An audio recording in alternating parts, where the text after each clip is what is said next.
everybody, this is a field walk for the, well, today's the 17th, so I call it the week of the 17th because, not that our weeks end over here, but it's the closest we have to start of the week on Wednesdays when we'd start shares up. So I'm going to just take you through some things, quick peek in the greenhouse here. We harvested microgreens already, so you can see they've had their hair cut. We're misting the tomatoes and other things. Our peppers and tomatoes look so good right now. Oh my goodness. And then way in the back there last week, a week ago today, we seeded squash and cucumbers, and they are up and we'll be going in the field and in the tunnel this weekend. What else do we have new? So the ducks have been moved to the greenhouse yard. There's the little ones right there. They still have to be kept on their own just because they're so small. We don't want them picked on. And then these are the chicks. So these would be chicks that Marcy picked up maybe a month ago, plus a couple that we hatched. What you're seeing is a mix of Easter eggers, so pink and purple or blue eggs, and then you'll see some black and whites in there that lay white eggs. And then it looks like there's guineas, two different colored guineas in there, kind of brown and black and gray and black. The guineas are basically a pest control. While I'm walking out the back here, I'll explain it.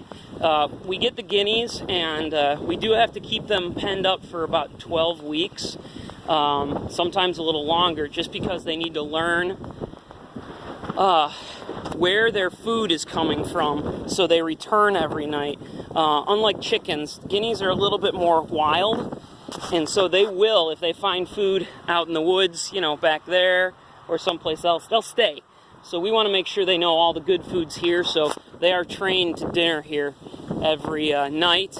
And then, once we're comfortable that they're going to return home, we let them free everywhere. So that, sorry, just pausing on the chives. We'll get those in shares next week. Then they actually walk up and down the rows and eat all the bugs and mice and whatever they find out there. It's something else. They're loud, but it's a good pest control. So over the past 5-6 days, I have had the opportunity to get out here and cut all the weeds and grass down. We've done some tilling.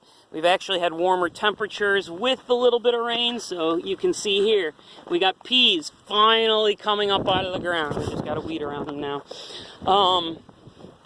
Way out there by the woods, that's where our tomatoes are this year, so we started putting those in the ground today. We're also getting tomatoes inside the tunnel along with some peppers in the next couple days. All the cabbage has been pulled. So that's where the tunnel is. Once those tomatoes and peppers go in, it gets shut up again because we want that up at, 90, 100 degrees all the time. And then the last thing I wanted to go through here is we do have the next batch of greens in the ground. I hope this comes through on the camera, but you can see we've got 2 rows here. One is of a green head lettuce and one is of a red head lettuce. Over here we have red Russian kale in the ground. There'll be more going in. It just all takes time, and all of this, I've been spending 12 hours a day tilling and mowing and getting it ready so that when we had teenagers and work shares come in, we could get stuff in the ground. So everything's looking good. Like I said in the share packing video, you might notice a little bit lessening of what's in the boxes over the next 3 or 4 weeks, because with all the rain in April, we couldn't get into the fields as well. That means things didn't get to grow, kind of between seasons, but it'll spring back. You can see what we got there. So that's the deal, and I'll see you guys soon.